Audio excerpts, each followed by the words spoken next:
Ella solo quería caminar. No buscaba nada, no esperaba nada. Solo tomó la mano de sus hijos y siguió el camino de tierra como tantas otras tardes. Pero algo la detuvo, y lo que encontró al lado de ese camino no debería estar ahí. Nadie sabe cómo llegó, nadie sabe cuánto tiempo lleva ahí, y nadie, absolutamente nadie, sabe lo que hay adentro. Nadie excepto un hombre que ya no está. ¿Qué hace una mujer cuando el pasado que enterró aparece de repente frente a ella? ¿Y qué pasa cuando descubre que ese pasado guardaba un secreto que alguien mataría por ocultar? Esta historia comienza con una puerta oxidada. Lo que hay detrás de esa puerta va a cambiar todo. Qué bueno tenerte aquí conmigo para una historia maravillosa más. Quédate conmigo hasta el final. Vamos con la historia. El polvo que se levantaba con cada paso descalzo de Elena Vargas. Era la hora en que el mundo parecía más hermoso y más cruel al mismo tiempo. Esa hora dorada que Carlos siempre llamaba la hora de los milagros, porque decía que en esa luz todo tenía alma, hasta las piedras. Elena no creía en los milagros. Hacía 3 años que había dejado de creer. «Mamá, espera», dijo Mateo tirándole de los dedos con su manita caliente y pegajosa de tanto apretarla. Ella aflojó el paso sin detenerse del todo. A su izquierda, Lucía caminaba en silencio, como caminaba siempre desde que cumplió 7 años, con los ojos puestos en algún punto lejano que ningún adulto podía ver, cargando en esos hombros pequeños un peso que no le correspondía. Elena a veces la miraba de reojo y se veía a sí misma reflejada en esa expresión serena y rota al mismo tiempo, y sentía en el pecho algo que no tenía nombre exacto, algo entre el orgullo y la culpa y el amor más feroz del mundo.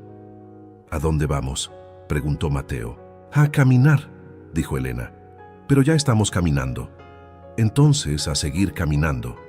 El niño aceptó eso con la lógica simple que solo tienen los niños de 5 años y volvió a concentrarse en no pisar las grietas del camino, un juego que él mismo había inventado y que Elena fingía no conocer para que siguiera sintiéndose el dueño de ese secreto. Habían salido de la casa sin rumbo fijo, o eso se decía Elena a sí misma, pero sus pies la habían traído aquí, como tantas otras tardes que no había reconocido como lo que eran: visitas, peregrinaciones. Esta era la vereda que ella y Carlos recorrían los domingos cuando todavía existía ese tiempo sin nombre que se llama la vida antes del accidente. Él silbaba. Ella lo regañaba por silbar fuera de tono. Los dos reían. 3 años. 1095 días desde que el teléfono sonó a las 2 de la madrugada y la voz del agente de tránsito del otro lado de la línea convirtió su mundo en escombros. Apretó la mano de Mateo un poco más fuerte y el niño no se quejó. El camino serpenteaba entre milpas abandonadas y cercas de alambre oxidado. A esta hora, con esa luz, todo parecía sacado de un sueño antiguo. Elena respiró hondo. El aire olía a hierba húmeda y a tierra caliente, y a algo más, algo dulce y vegetal que no identificó de inmediato.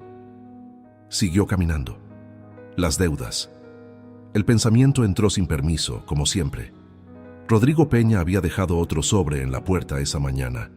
Ella no lo había abierto. Ya sabía lo que decía: 30 días, proceso legal, embargo, palabras que llevaban meses afilándose contra su pecho cada vez que las leía. La hipoteca del taller de Carlos, los préstamos que ella no había sabido que existían hasta que los acreedores comenzaron a llamar. La deuda del hospital, que parecía crecer sola como algo vivo, como una mala hierba a la que no alcanzaba a cortar. Doña Refugio le había dicho esa mañana, mientras le dejaba un guiso tapado en la puerta: «Dios nunca manda una carga sin mandar también la fuerza para cargarla, mijita». Elena le había sonreído porque la señora era buena y porque sonreír le costaba muy poco ya. Era el gesto más económico que le quedaba, el único que no dolía hacer. Pero por dentro había pensado: Dios se equivocó de dirección. Esta carga llegó a la casa que no era. Mamá. Era Lucía. Elena levantó la vista.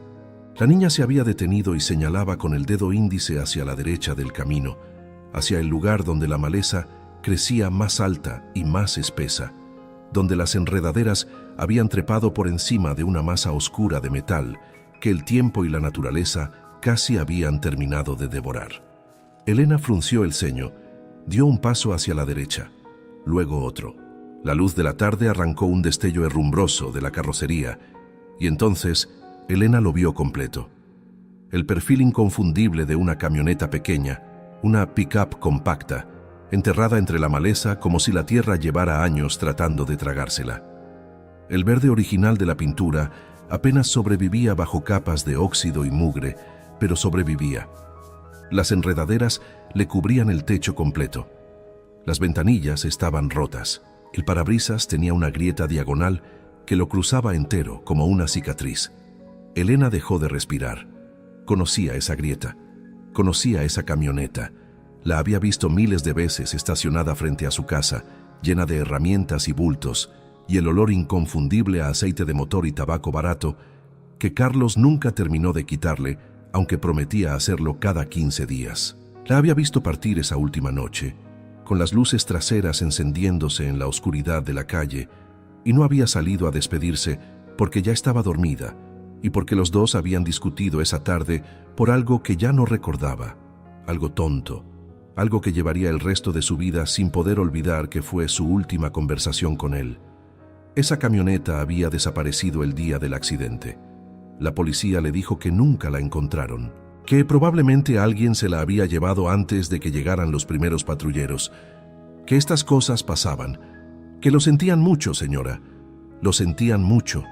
Y aquí estaba, a 3 kilómetros de su casa, enterrada entre las plantas como un secreto que la tierra había decidido devolver. «¿Qué es eso, mamá?», murmuró Mateo pegándose a su costado. Elena no respondió.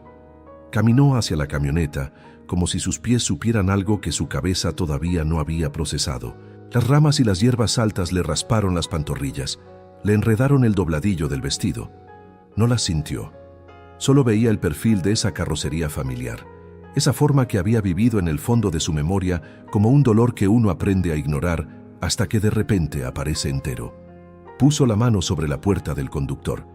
El metal estaba tibio por el sol de la tarde, oxidado bajo sus dedos, rugoso, real, real.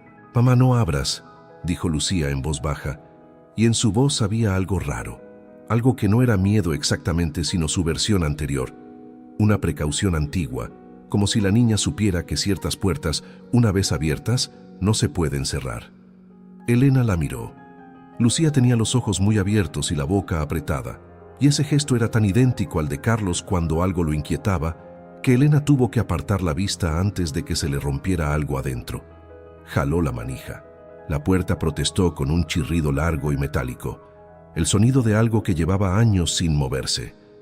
Elena tuvo que alar con las 2 manos, apoyando un pie en el estribo para vencer la resistencia del óxido. La puerta cedió de golpe y un olor denso y cerrado salió de adentro. Polvo viejo, cuero reseco, algo que ella reconoció antes de poder nombrarlo. Lo reconoció en el cuerpo, en el estómago. Olía a Carlos, no al Carlos del accidente ni al Carlos del ataúd, sino al Carlos de los domingos. Sudor limpio, madera, ese jabón de barra azul que él usaba porque era el mismo que usaba su padre y que nunca quiso cambiar. Elena se quedó paralizada con la mano en la puerta y los ojos cerrados y el olor de su marido llenándole los pulmones después de 3 años de ausencia. No lloró, no pudo, era demasiado para llorar. Cuando abrió los ojos, los abrió despacio, como si temiera que al moverlos el olor desapareciera. Miró hacia adentro de la cabina. El asiento del conductor estaba cubierto de polvo y hojas secas que habían entrado por las ventanas rotas. La guantera estaba cerrada. El volante tenía una grieta en el cuero que ella recordaba haber visto 100 veces, justo donde Carlos ponía el pulgar izquierdo. Y entonces lo vio. En el piso de la cabina, parcialmente cubierto por hojas, había algo que no pertenecía al abandono ni al tiempo ni a la naturaleza. Algo demasiado ordenado para ser el resultado del descuido, demasiado deliberado. Una señal, pequeña, discreta, hecha para quien supiera mirar. Elena inclinó el cuerpo hacia adentro de la cabina, extendió la mano y apartó las hojas secas con cuidado. Y lo que encontró debajo le heló la sangre. Era una llave, no cualquier llave. Era una llave pequeña, de metal plateado, con un llavero de madera tallada en forma de corazón que Elena le había regalado a Carlos en su primer aniversario de bodas. Ella misma lo había tallado, torpemente, con una navaja de cocina y mucha paciencia, y las manos llenas de cortes pequeños que tardaron días en sanar. El corazón no había quedado perfecto. Era irregular, un lado más alto que el otro, la superficie áspera, y Carlos lo había adorado exactamente por eso. «Es el corazón más honesto que he visto en mi vida», le había dicho. «Los corazones de verdad tampoco son perfectos». Elena lo había cargado en su bolsillo durante semanas después del accidente, como un talismán, hasta que un día ya no pudo seguir haciéndolo y lo guardó en el cajón de la mesita de noche, debajo de una pañoleta negra, en el lugar donde uno entierra las cosas que no puede tirar pero tampoco puede ver. Y sin embargo, aquí estaba, en el piso de esta cabina, esperándola. Cerró los dedos alrededor de la llave despacio, como si pudiera romperse, como si fuera algo vivo que podría asustarse y escapar. El metal estaba frío a pesar del calor de la tarde. Cuando la tuvo en el puño apretado, se quedó quieta un momento con los ojos fijos en el tablero de la camioneta, en esa pantalla del radio que Carlos nunca supo programar bien y que siempre marcaba una hora equivocada. Marcaba las 6:17, la hora del accidente. Elena tuvo que salir de la cabina. Necesitaba aire, necesitaba un segundo en el que sus pulmones funcionaran solos, sin que ella tuviera que ordenarles que lo hicieran. Apoyó la espalda en la carrocería oxidada y miró el cielo. El sol ya estaba casi en el horizonte, convirtiendo las nubes en franjas anaranjadas y rosas y moradas que parecían pintadas por alguien que no conocía la moderación. La hora de los milagros, Carlos diría. Elena cerró los ojos. «¿Qué encontraste, mamá?», preguntó Mateo, que se había acercado sin que ella lo notara y ahora estiraba el cuello tratando de ver su mano cerrada. Elena abrió el puño. El niño miró la llave sin reconocerla. Lucía, en cambio, se acercó despacio y extendió un dedo para tocar el corazón de madera. Lo tocó apenas, con la yema del índice, como se toca algo sagrado. «Es el que tú hiciste», dijo la niña en voz baja. «Sí». «¿Cómo llegó aquí?». Elena no tenía respuesta, o sí la tenía, pero era tan grande que no cabía en palabras todavía. Era una respuesta que iba a necesitar tiempo para armarse, para volverse coherente, para convertirse en algo que pudiera decirle a sus hijos sin quebrarse frente a ellos. «No sé», dijo. «Vamos a averiguarlo». Se dio la vuelta y se asomó de nuevo a la cabina. Esta vez miró con más calma, con los ojos entrenados para buscar, en lugar de solo ver, el asiento del conductor, la guantera, el piso, el asiento del pasajero, cubierto también de polvo y hojas, y entonces miró hacia abajo, hacia la zona del piso entre ambos asientos, y vio algo que la primera vez había confundido con una sombra. No era una sombra, era una grieta, una línea perfectamente recta en la madera del piso de la cabina, demasiado limpia para ser un accidente, demasiado deliberada para ser el resultado del uso. Elena se deslizó adentro de la camioneta, ignorando el crujido del asiento bajo su peso, y se agachó hacia el piso. Pasó los dedos por la grieta. Siguió su trayectoria. Era un rectángulo de aproximadamente 50 centímetros de largo por 40 de ancho, con una pequeña hendidura en uno de los lados cortos. Un doble fondo. Carlos había construido un doble fondo en el piso de su camioneta. Elena tragó saliva. Miró la llave en su mano. Miró la hendidura. Introdujo la llave. Giró. El mecanismo se dio con un clic suave, casi delicado, que no correspondía para nada al estado oxidado y abandonado del resto del vehículo. Como si esa parte, la parte que importaba, hubiera sido protegida de alguna forma del paso del tiempo. Elena introdujo los dedos en la hendidura y aló hacia arriba. El panel se levantó. Y Elena Vargas, viuda de 32 años con 2 hijos pequeños y una casa a punto de ser embargada y un corazón que llevaba 3 años aprendiendo a funcionar roto, miró hacia adentro del compartimento secreto que su marido muerto había construido con sus propias manos, y durante varios segundos no pudo hacer absolutamente nada. Solo mirar. El compartimento tenía aproximadamente 20 centímetros de profundidad y estaba lleno.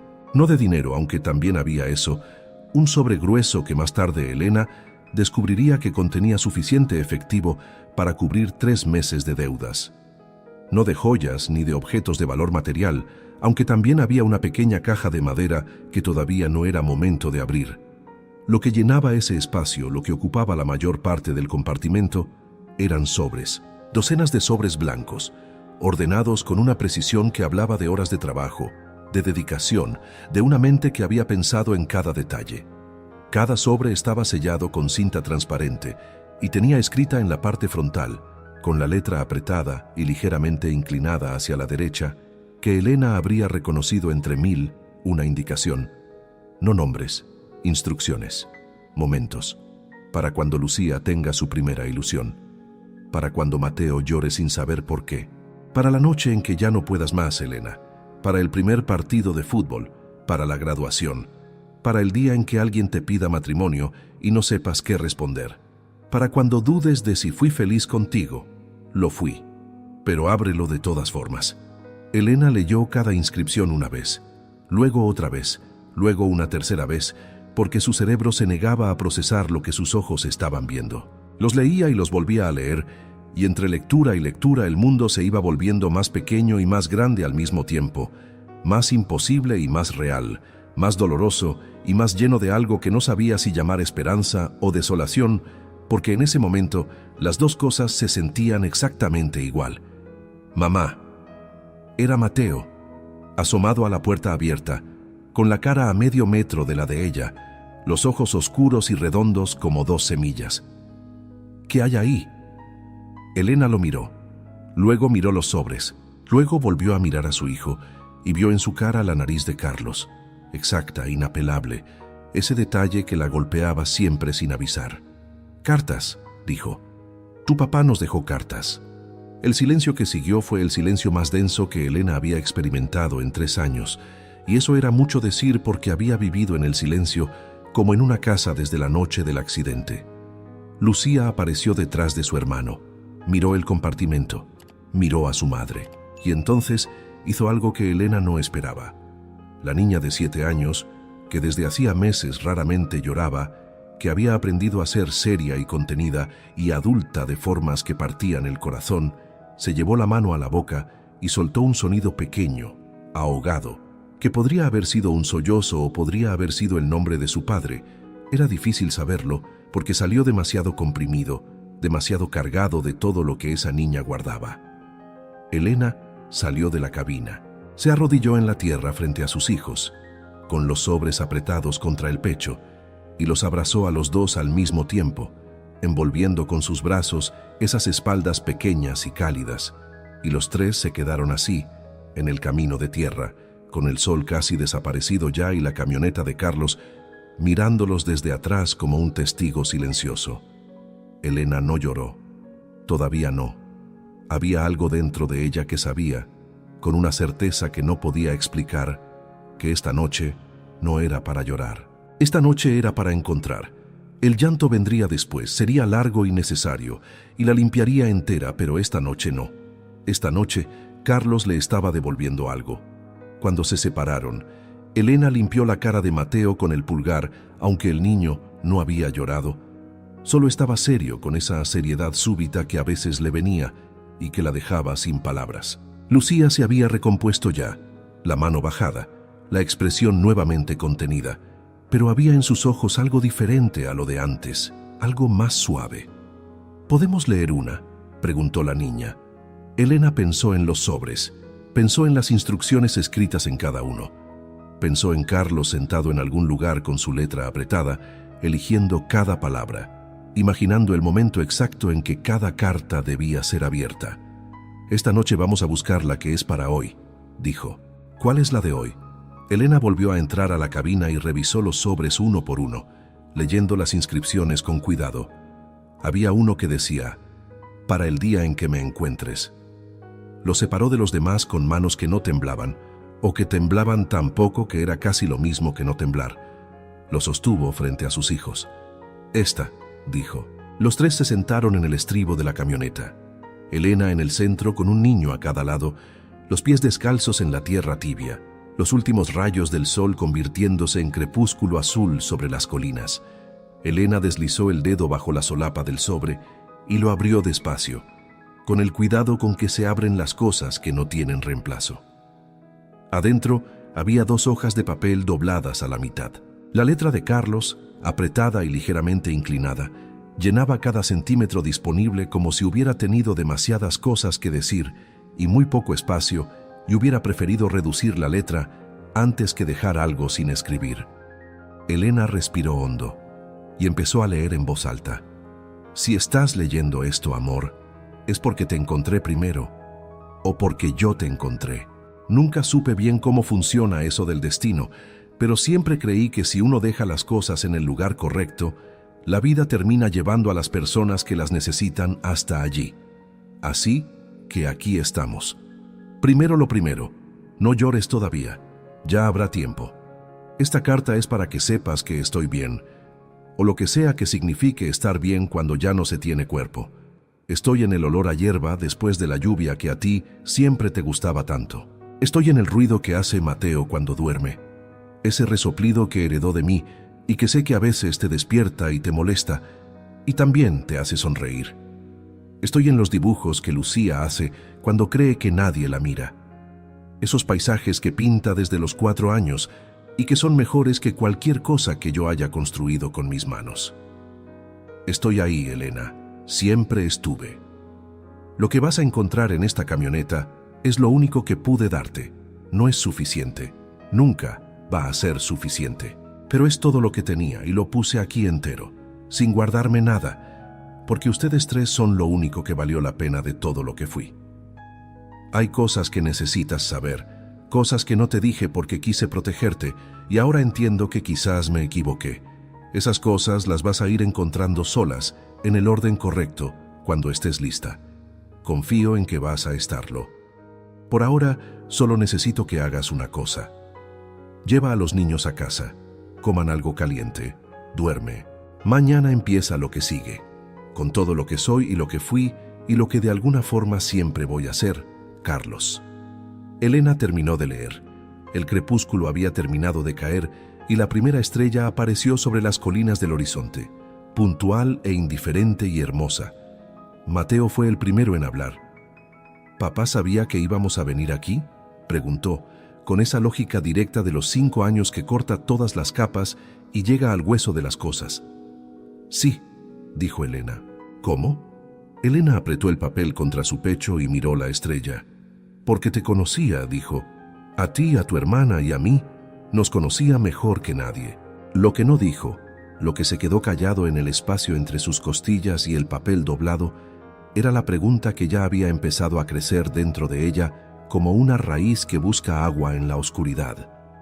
Si Carlos sabía, si Carlos había preparado todo esto, si Carlos había pasado sus últimos meses construyendo este legado con una precisión que solo era posible si sabía con certeza que no iba a estar, ¿cuánto sabía realmente su marido? ¿Y qué más había en esa camioneta que todavía no había encontrado? Se levantó del estribo. Miró el compartimento abierto, los sobres ordenados, el sobre grueso del dinero, la caja de madera que esperaba. Miró la guantera cerrada. Miró el asiento trasero donde, ahora que sus ojos se habían adaptado a la penumbra, podía ver el borde de algo que parecía ser un cuaderno. Mañana, había dicho Carlos. Mañana empieza lo que sigue. Elena cerró el panel del doble fondo con cuidado. Guardó los sobres dentro de su vestido, contra la piel, donde los sintiera. Tomó la mano de Mateo, tomó la mano de Lucía, y los 3 emprendieron el camino de regreso a casa en la oscuridad del campo, descalzos sobre la tierra todavía tibia, con el peso de 100 preguntas y la primera respuesta apretada contra el corazón. Detrás de ellos, la camioneta verde de Carlos Vargas quedó sola entre la maleza, con la puerta bien cerrada y el secreto guardado, y las enredaderas mirándola crecer, esperando. Esa noche, Elena no durmió. Lo intentó. Se acostó con los niños entre los brazos, uno a cada lado como siempre, Mateo enroscado contra su costado izquierdo, con ese resoplido suave que Carlos había descrito en la carta, con una precisión que todavía le dolía. Lucía recta y seria, incluso dormida. la respiración pareja y profunda de alguien que ha aprendido a descansar, aunque el mundo no dé razones para ello. Los escuchó respirar durante 1 hora, quizás 2. Luego se levantó sin hacer ruido y fue a la cocina. Puso los sobres sobre la mesa. Los contó. 43 sobres en total, más la caja de madera, más el sobre del dinero, más el cuaderno que había rescatado del asiento trasero antes de cerrar la camioneta. Los había traído todos envueltos en su rebozo, apretados contra el cuerpo durante todo el camino de regreso, como si tuviera miedo de que, si los soltaba, fueran a disolverse, a resultar ser un sueño, a desaparecer de la misma forma inexplicable en que habían aparecido. No desaparecieron. Seguían ahí, bajo la luz amarillenta de la cocina, reales y sólidos y devastadores. Elena se sentó frente a ellos y los miró durante un tiempo que no supo medir. Luego, extendió la mano y tomó el cuaderno. Era un cuaderno de pasta dura, color negro, del tipo que Carlos usaba para anotar presupuestos y medidas en el taller. Lo había visto decenas de veces sobre el escritorio del garaje, lleno de números y croquis, y esa caligrafía suya que era mitad letra, mitad dibujo técnico. Pero este cuaderno era diferente. En la portada, con tinta azul, Carlos había escrito 3 palabras: para que entiendas. Elena lo abrió. La primera página tenía fecha: 18 meses antes del accidente. 18 meses. Elena leyó eso y tuvo que dejar el cuaderno sobre la mesa, y levantarse y caminar hasta la ventana y mirar el patio oscuro, porque si seguía sentada algo dentro de ella, iba a romperse antes de tiempo, y necesitaba estar de pie para leer lo que seguía. 18 meses antes. Mientras ella preparaba desayunos y llevaba niños a la escuela, y discutía con él por las cuentas sin pagar, y se quejaba de que trabajaba demasiado y no llegaba nunca a cenar con la familia, Carlos ya sabía. Ya sabía. Volvió a la mesa, tomó el cuaderno, respiró, leyó. Elena, si estás leyendo esto, es porque decidí no decírtelo en vida, y ahora ya no puedo arrepentirme de esa decisión aunque quisiera. Así que voy a explicarte, no para pedirte perdón, aunque lo necesito, sino para que entiendas por qué hice lo que hice y decidas tú sola si puedes perdonarlo. El doctor Fuentes me llamó un martes. Tú estabas en casa de tu madre con los niños. Yo estaba en el taller terminando un trabajo para el señor Alcántara. Contesté el teléfono con las manos sucias de grasa y me senté en el piso del taller cuando terminó de hablar porque las piernas no me respondieron. Glioblastoma multiforme, grado 4, inoperable. Me dio entre 8 y 14 meses. Me senté en ese piso durante 2 horas. Luego me levanté, me lavé las manos, terminé el trabajo del señor Alcántara y fui a recogerlos a casa de tu madre. Tú saliste corriendo porque Mateo se había caído y se había raspado la rodilla y estabas nerviosa, y yo te abracé en la puerta más fuerte que nunca, y tú me dijiste que te estaba apachurrando, y te reíste, y yo también me reí. Esa noche decidí que no iba a decirte nada. Sé que estás furiosa, tienes razón de estarlo, pero escúchame. Elena tuvo que parar. Se levantó otra vez. Fue al fregadero y abrió la llave y puso las manos bajo el agua fría hasta que las sintió entumecidas. Luego las secó. Volvió a la mesa. Siguió leyendo. Te conozco, Elena. Te conozco mejor de lo que me conoces a mí, y eso no es un reproche, es solo la verdad. Sé lo que habría pasado si te lo decía. Habrías dejado todo para cuidarme. Habrías gastado lo que no tenemos en tratamientos que los médicos ya me dijeron que no iban a funcionar. Habrías pasado cada uno de mis últimos meses mirándome con esa cara, amor. Esa cara tuya que pones cuando algo te duele y finges que no. No podía. No podía hacerte eso. Y no podía hacérselo a los niños. Prefería que me recordaran entero. Así que decidí otra cosa. Decidí usar el tiempo que me quedaba en construirles algo que durara más que yo. Cada tarde que pude, mientras ustedes dormían o mientras estaban en la escuela, vine a esta camioneta. Escribí las cartas, grabé los audios, filmé los videos, preparé los documentos, vendí algunas cosas que eran mías para juntar el dinero. La finca la compré con los ahorros de 10 años que guardé sin decirte porque quería dártela de sorpresa en nuestro 10º aniversario. No llegué al 10º aniversario, pero la finca es de ustedes.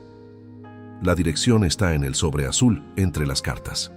Hay un hombre que se llama Don Aurelio, que ha estado cuidándola y que sabe que algún día van a llegar. Ya está todo arreglado. Elena. El accidente no fue un accidente. Elena cerró el cuaderno. Lo cerró de golpe con las 2 manos y lo empujó hacia el centro de la mesa como si quemara. Se quedó mirándolo durante 1 minuto entero sin tocarlo. Luego lo jaló de vuelta. Lo abrió en la misma página. Volvió a leer esa última línea. El accidente no fue un accidente. Debajo, con una letra más pequeña, como si Carlos hubiera dudado hasta el último momento si escribir lo que seguía, había 3 líneas más. El hombre que manejaba el otro vehículo se llama Ernesto Villalba. Trabaja para Rodrigo Peña. El abogado que te está embargando la casa no es solo un acreedor, Elena. Es el hombre que ordenó que me quitaran del camino porque descubrí algo que no debía saber sobre sus negocios. Todo está documentado. Guarda esos documentos. Son lo más importante que hay en esa camioneta. No vayas a la policía todavía. Primero lee todo. Primero entiende. Y luego haz lo que tengas que hacer. Confío en ti más que en nadie. El cuaderno resbaló de las manos de Elena y cayó abierto sobre la mesa.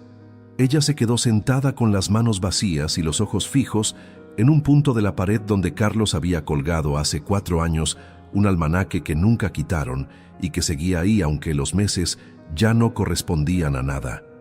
Rodrigo Peña, el hombre que había dejado sobres de embargo en su puerta durante meses. El hombre que había hablado con ella en un tono amable y condoliente cada vez que se cruzaban, diciéndole que entendía su situación, que lamentaba las circunstancias, que los negocios eran los negocios.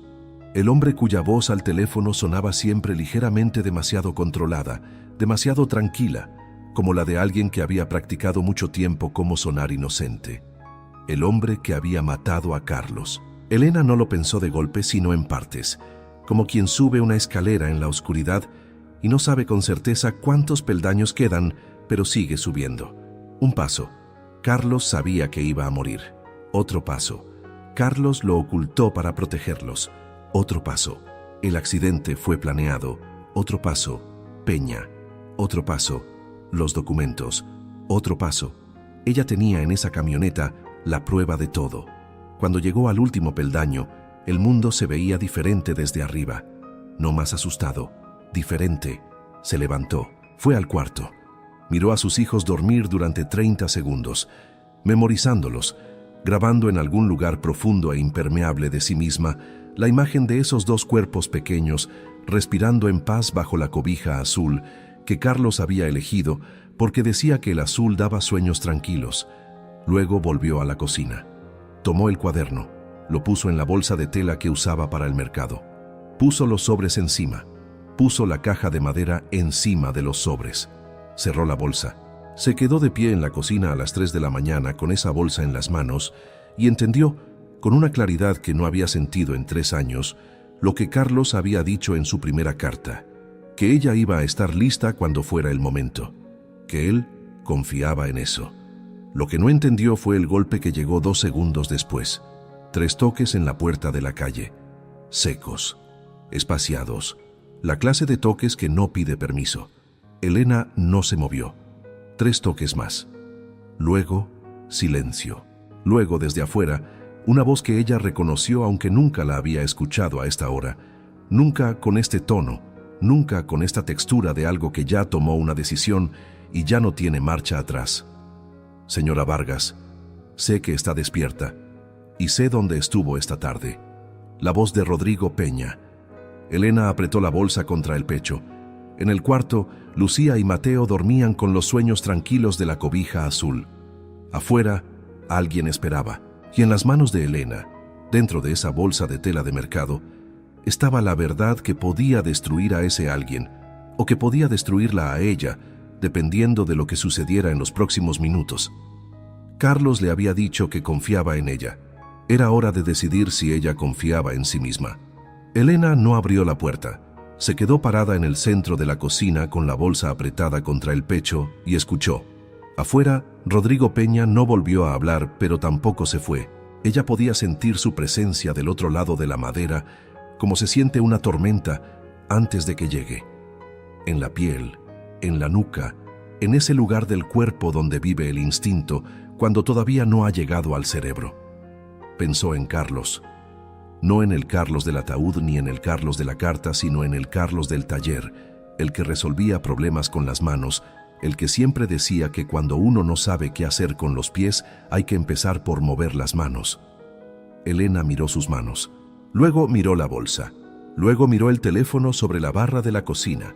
Hizo lo que Carlos no le había dicho que hiciera todavía, lo que quizás habría venido en alguna carta posterior que todavía no era momento de abrir, pero que en este momento era lo único que tenía sentido. Llamó a Sofía. Sofía Mendoza era la única persona en el mundo, fuera de sus hijos, a quien Elena le hubiera confiado su vida sin pensarlo 2 veces. Habían crecido juntas, habían compartido secretos desde los 12 años, y cuando Carlos murió había sido Sofía quien se quedó a dormir en la casa durante las primeras 3 semanas porque Elena no podía estar sola con 2 niños y su propio dolor sin que alguien adulto pusiera café en la mañana y recordara que había que comer.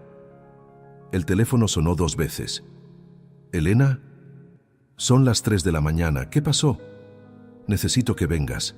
Ahora. Y necesito que en el camino llames al licenciado Herrera y le digas que traiga todo lo que necesite para levantar un acta. Dile que es urgente. Dile que tiene que ver con Carlos». Silencio breve del otro lado. Luego, «Voy saliendo». Elena colgó. Afuera, Peña siguió esperando durante 10 minutos más. Luego, quizás escuchando el coche de Sofía acercarse por la calle de tierra, o quizás porque la oscuridad y el silencio de la casa le dijeron lo que necesitaba saber sobre el tipo de mujer que vivía adentro, se fue. Elena escuchó sus pasos alejarse. Escuchó un motor encenderse a media cuadra. Escuchó el silencio volver. Puso agua a calentar. Cuando Sofía llegó, seguida 20 minutos después por el licenciado Herrera con su maletín y cara de sueño pero ojos despiertos, Elena tenía el contenido de la bolsa extendido sobre la mesa de la cocina. Los sobres, el cuaderno, la caja de madera que había abierto mientras esperaba y que contenía una memoria USB y un sobre sellado con cinta roja que decía «Documentos. Abrir con abogado de confianza». El licenciado Herrera era el abogado de confianza. Lo habían sido desde que Carlos y él jugaron en el mismo equipo de fútbol de salón durante 3 temporadas, hacía casi 10 años. No era el abogado más caro de la región, ni el más famoso, pero era el más honesto que Elena conocía, y la honestidad en ese momento valía más que cualquier otro recurso. Herrera abrió el sobre de cinta roja con guantes de látex que sacó de su maletín, con una calma profesional que agradeció sin decirlo. Leyó los documentos en silencio durante 40 minutos, mientras Elena y Sofía bebían café sentadas al otro lado de la mesa. Sofía le había tomado la mano en algún momento y no la había soltado. Elena no recordaba cuándo había sido ese momento, pero la mano de su amiga era lo más real que había tocado en horas. Cuando Herrera terminó de leer, levantó la vista. «¿De dónde salió esto?» «De Carlos», dijo Elena. «Lo preparó antes de morir».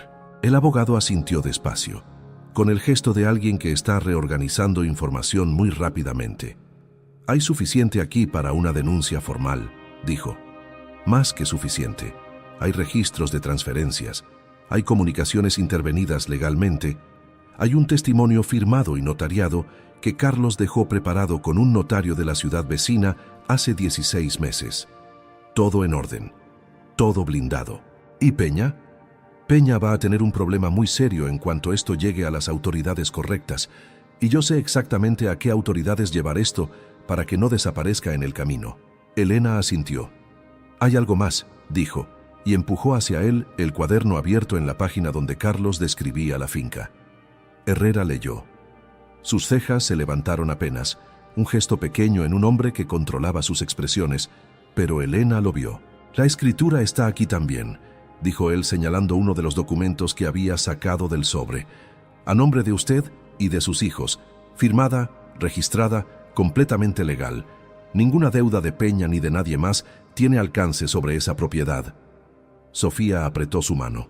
Elena miró la mesa cubierta de papeles y sobres y la letra de Carlos en el cuaderno, y pensó en él sentado en algún lugar con las manos sucias de grasa, y la noticia más brutal del mundo recién recibida, y la primera decisión que tomó fue levantarse, lavarse las manos y ir a recoger a su familia. Así eres, Carlos, pensó. Así siempre fuiste. No lloró todavía no. Había una cosa más que hacer primero. La denuncia se presentó 4 días después, con el licenciado Herrera al frente, y Elena sentada a su lado en una oficina del Ministerio Público que olía a papel viejo y café institucional. Llevó la memoria USB, llevó el cuaderno, llevó los documentos, los entregó con las 2 manos y sin temblar y firmó todo lo que le pusieron enfrente. Rodrigo Peña fue detenido 17 días después. Elena lo supo por el licenciado Herrera, que la llamó a las 8 de la mañana, con una voz que intentaba mantenerse profesional y no del todo lo lograba. Ella colgó el teléfono y se quedó en la cocina un momento larga, mirando por la ventana el patio donde Mateo estaba persiguiendo una gallina que doña Refugio les había regalado la semana anterior y que todavía no tenía nombre porque los niños no se ponían de acuerdo. No sintió lo que esperaba sentir.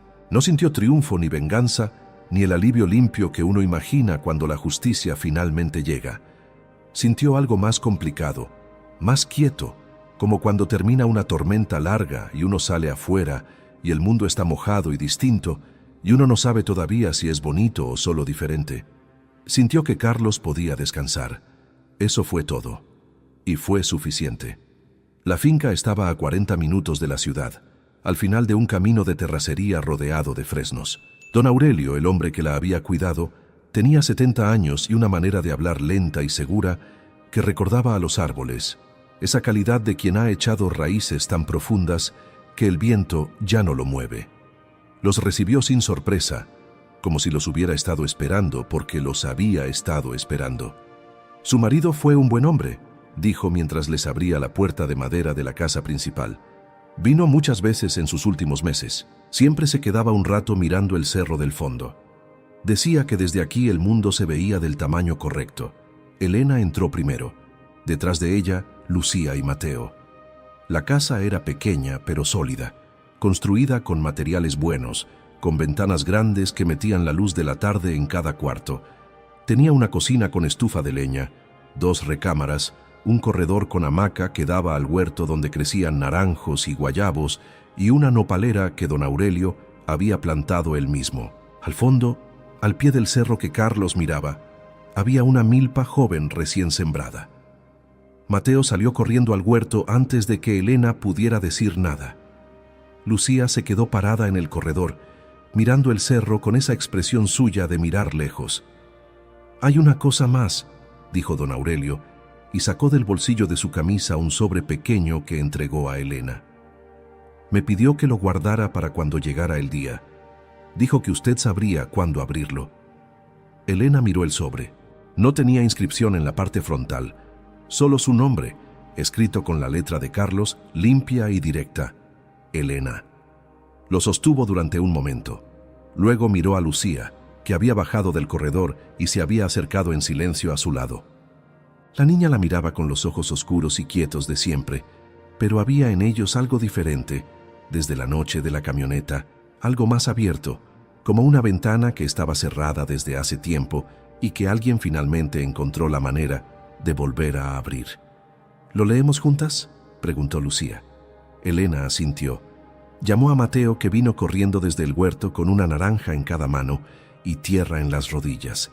Los 3 se sentaron en la hamaca del corredor, apretados, con el cerro al frente y el olor de los naranjos, y la luz de la tarde cayendo oblicua sobre todo como siempre lo hacía a esta hora. Elena abrió el sobre. Una sola hoja. La letra más grande esta vez, más reposada, como si esta carta hubiera sido escrita con más tiempo o con más certeza. Elena, si llegaste hasta aquí es porque eres exactamente la mujer que supe que eras desde el primer día que te vi. Esa tarde en que discutiste con el mesero por la cuenta equivocada y tenías razón y no te ibas a mover hasta que te lo reconocieran. Me enamoré de esa terquedad. Me salvó muchas veces. Esta es la última carta que escribo para ti. Las demás son para momentos específicos, para los años que vienen, para las noches difíciles y las mañanas sorpresivas y todos los días del medio que no tienen nombre, pero que son los que en realidad forman una vida. Esas cartas van a seguir llegando cuando las necesites. Pero esta es para hoy, para este momento, para que sepas lo siguiente. Esta finca es de ustedes. No hay deudas sobre ella. Hay agua propia, hay tierra fértil, hay un hombre honesto que puede enseñarles lo que necesitan saber. Hay espacio para que Lucía pinte todos los paisajes que lleva adentro. Hay campo para que Mateo corra hasta que se le acaben las piernas. Hay un cuarto con una ventana que da al cerro donde tú puedes sentarte a las mañanas y tomar café y no deberle nada a nadie. No te pido que seas feliz todavía. La felicidad no funciona así. No llega porque uno quiere que llegue. Pero sí te pido que la dejes entrar cuando llegue sola, sin correrla, sin sentirte culpable por recibirla. Eso es lo único que te pido. Cuida a los niños. Ya sé que lo harás. Lo has hecho siempre, desde antes de que yo me fuera, desde antes de que supieras que ibas a tener que hacerlo sola. Y Elena, cuando algún día alguien llegue a quererte, déjate. El amor que te di no se gasta con el uso. Todo lo que sentiste conmigo sigue siendo tuyo. Guárdalo, pero no lo pongas bajo llave. Eres la persona más valiente que he conocido, que conozco, que siempre voy a conocer desde donde sea que esté mirando. Vive, amor. Eso es todo lo que te pido. Carlos. El papel tembló en las manos de Elena porque sus manos temblaban, porque ya no podía sostenerlas quietas, porque algo dentro de ella, que había estado apretado y cerrado durante 3 años, se estaba soltando finalmente, como un nudo que uno ha jalado en la dirección equivocada demasiado tiempo y que de repente cede cuando uno para de jalar y simplemente lo deja estar. Lloró de verdad, sin guardar nada, sin el pudor de los meses anteriores en que siempre había un niño mirando, o una forma que mantener, o una factura que pagar que no dejaba espacio para derrumbarse completo. Lloró con todo el cuerpo, con los hombros, con el pecho, con ese sonido feo y real que no tiene nada de cinematográfico, pero que es el más honesto de todos los sonidos humanos. Lucía se pegó a su lado y le rodeó la cintura con los brazos y enterró la cara en su costado y lloró también, callada como lloraba siempre, sin ruido, solo lágrimas que mojaron el vestido de Elena. Mateo no lloró. Mateo, con 5 años y las naranjas todavía en las manos, miró a su madre y a su hermana durante un momento con una expresión seria y concentrada. Luego dejó las naranjas en el suelo del corredor con cuidado, se subió a la hamaca entre las dos y puso los brazos alrededor de su madre por el otro lado. «Papá nos quería mucho», dijo. Era una afirmación, no una pregunta. La certeza simple de alguien que ha entendido algo fundamental y no necesita confirmarlo porque lo siente en el cuerpo. «Sí», dijo Elena con la voz rota. «Muchísimo». «¿Y nosotros a él?» «Toda la vida». Mateo asintió satisfecho y se quedó quieto con los brazos alrededor de su madre, mirando el cerro al fondo con esa atención total que los niños ponen en las cosas que deciden que merecen ser miradas. Elena respiró, y respiró otra vez. El llanto fue cediendo poco a poco, como ceden las lluvias intensas, sin avisar el momento exacto en que pasan de tormenta a llovizna a silencio. Cuando terminó tenía los ojos hinchados y la cara mojada, y algo adentro que no sabía nombrar exactamente, pero que se sentía limpio, como los patios después de la lluvia. Levantó la vista hacia el cerro. La tarde caía exactamente igual que siempre a esa hora. Naranja y oro. La hora que Carlos llamaba, la hora de los milagros.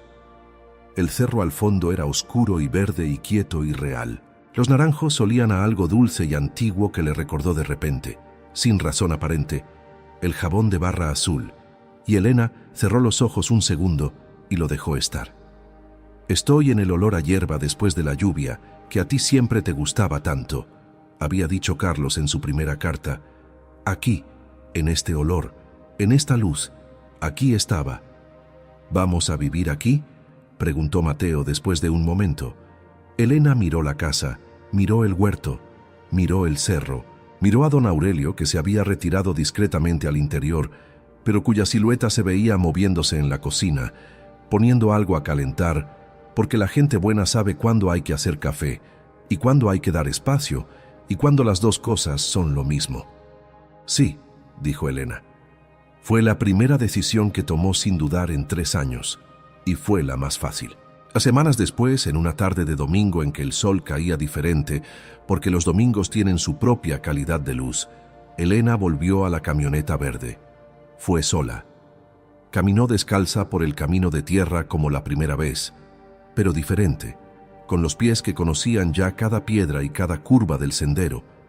La camioneta seguía igual. Las enredaderas habían seguido creciendo. El óxido avanzaba despacio, como siempre avanza lo que el tiempo decide recuperar. Elena puso la mano sobre la carrocería tibia y se quedó quieta un momento. Luego abrió la puerta. El olor a Carlos todavía estaba ahí, más leve que la primera vez, como todo lo que se va integrando poco a poco al aire que uno respira hasta que deja de ser algo aparte y se vuelve parte del propio olor de uno. Elena lo respiró hondo y completo y sin dolor esta vez, o con un dolor diferente, del tipo que ya no destruye, sino que acompaña. Abrió el panel del doble fondo. Quedaban 38 sobres. Los miró uno por uno, leyendo las inscripciones con la misma atención de la primera noche, pero sin el temblor de entonces. Los leyó como se lee un mapa de viaje que ya no da miedo, porque uno ya sabe que el camino existe, aunque todavía no lo haya recorrido. Para cuando Lucía tenga su primera ilusión. Para cuando Mateo llore sin saber por qué. Para la noche en que ya no puedas más, Elena. Para la graduación. Para todo lo que venía. Los años. Los partidos de fútbol, los primeros amores, las dudas de madrugada, las noches buenas y las noches imposibles, los desayunos de domingo en la finca con los naranjos afuera y el cerro al fondo. Todo lo que Carlos no iba a estar para vivir, pero que había pensado con suficiente amor para dejar una huella en cada momento. Elena cerró el panel, cerró la puerta, se quedó parada frente a la camioneta un momento más, con las manos en los bolsillos y el sol de la tarde en la cara y el camino de regreso esperándola. Y le dijo lo que llevaba semanas necesitando decir, lo que ninguna carta, ni ningún cuaderno, ni ningún sobre podía decir por ella. Ya estoy bien, Carlos, o voy a estarlo, y los niños también. Hizo una pausa. Gracias. El viento movió las enredaderas sobre la carrocería con un sonido suave, casi deliberado, que podría haber sido cualquier cosa y que Elena eligió que fuera una respuesta. Dio la vuelta.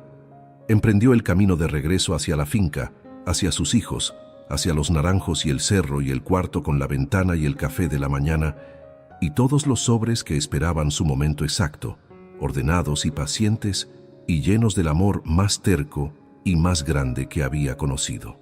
Caminó descalza sobre la tierra tibia.